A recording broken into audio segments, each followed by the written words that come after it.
SF IT সেন্টারের পক্ষ থেকে আপনাদেরকে জানাই স্বাগতম। আজকে টিউটোরিয়ালে আপনাদেরকে আমি দেখাবো কিভাবে জিমেল অ্যাকাউন্ট ওপেন করতে হয়। এর জন্য আমরা যে কাজটা প্রথম করব, ব্রাউজারের অ্যাড্রেস লিঙ্কে আমরা লিখব gmail.com। আমরা যেহেতু নতুন একটি অ্যাকাউন্ট খুলতে চাই, সেক্ষেত্রে আমরা যে কাজটা করবো সেটা হচ্ছে ক্রিয়েট অ্যান্ড অ্যাকাউন্টে ক্লিক করব।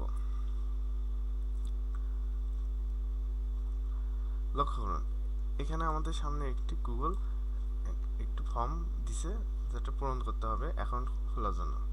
ফার্স্টে যে কাজটা করতে হবে, name, first name last name. আমরা এখানে ফার্স্ট নেম ইনপুট করি এমডি।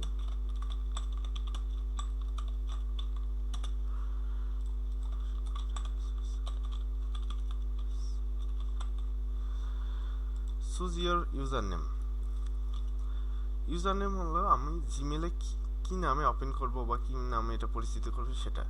আমরা এখানে এসটি আইটি সেন্টার ব্যবহার করতে পারি। Someone already has that user name, try another.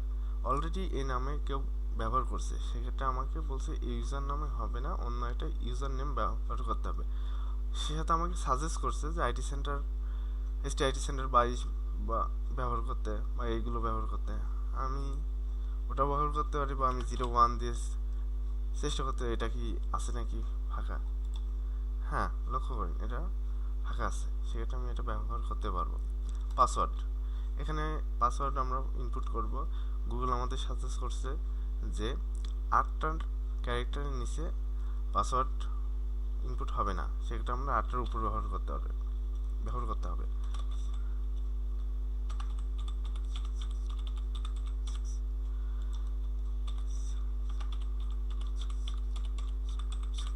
লক্ষ্য করুন, আমি এখানে 8টার বেশি ক্যারেক্টার ব্যবহার করছি, আর আমাদের পাসওয়ার্ডটাও গুগল বলছে স্টক।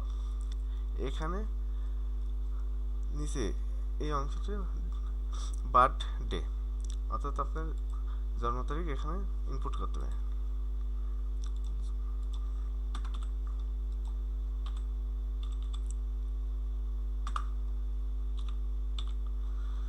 জেন্ডার, মোবাইল ভেরিফিকেশন, এখানে আপনি পার্সোনাল নাম্বারটা দিয়ে দিবেন। ইওর কারেন্ট ইমেল অ্যাড্রেস, যদি আপনাদের অন্য কোনো ইমেল অ্যাড্রেস থাকে সেটা এখানে পুশ বা ইনপুট করে দেবেন।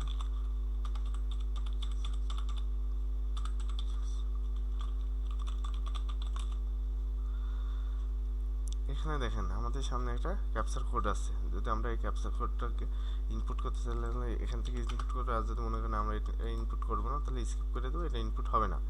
হ্যাঁ, I agree the Google Times and condition service click করে দেবো, দিয়ে নেক্সট স্টেপ।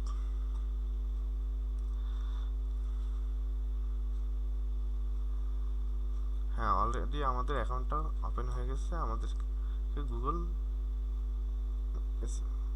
ইনফরমেশনটি দিচ্ছে। এক্ষেত্রে আমি কন্টিনিউ টু জিমেল ক্লিক করব।